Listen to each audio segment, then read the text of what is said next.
দরবারে সিরিকোটের বৈশিষ্ট্যাবলী। শাহানশাহে সিরিকোট শুধু সুন্নি আকিদার পূর্ণাঙ্গ ধারকি ছিলেন না, বরং তিনি ও তার সুযোগ্য উত্তরসূরিদের প্রত্যেকে হলেন সুন্নি আকিদার প্রবাদ পুরুষ। শাহানশাহে সিরিকোট ও তার উত্তরসূরি বুজুর্গগণ শুধু দিনী শিক্ষায় সমৃদ্ধি নন, বরং উপমহাদেশের অনেক সর্বোচ্চ পর্যায়ের দিনী সুন্নি শিক্ষা প্রতিষ্ঠানের নিষ্ঠাপূর্ণ প্রতিষ্ঠাতা এবং পৃষ্ঠপোষকও। তাদের ঈর্ধতন শায়েখ হজরত আব্দুর রহমান চৌহরভি আলাইহির রাহমাহ ইলমে লাদুনির ধারক। তার রচিত মজমুয়াহি সালাওয়াতি রসুল ৩০ পারা সম্বলিত বিরাটাকার দুরুদ শরীফ গ্রন্থ এর জ্বলন্ত স্বাক্ষর।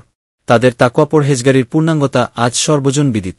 শরীয়ত ও তরিকতের পূর্ণাঙ্গ সমন্বয়ে তরিকাই কাদেরিয়া সিরিকোটিয়ার অনন্য বৈশিষ্ট্য। দেশে বিদেশে শতসহস্র মাদ্রাসা ও খানকাহর অনন্য শোভামণ্ডিত অস্তিত্ব ও কর্মতৎপরতা এই বিষয়কেও মধ্যাহ্ন সূর্যের ন্যায় স্পষ্ট করে দিয়েছে।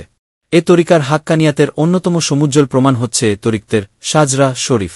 বর্তমান মুর্শিদে বহরক থেকে আরম্ভ করে সর্বার্ধে শাহানশাহে দুআলম, নূরে মুজাসসাম, রহমতে আলম, হুজুরি আকরাম সাল্লাল্লাহু তাআলা আলাইহি ওয়াসাল্লাম পর্যন্ত সমস্ত শায়খের উল্লেখ উচ্চাঙ্গের উর্দু কবিতায় করা হয়েছে। উপমহাদেশে তরিকতের ইতিহাসে নির্দ্বিধায় শাজরা প্রকাশ এ মহান তরিকার আরেক অনন্য বৈশিষ্ট্য।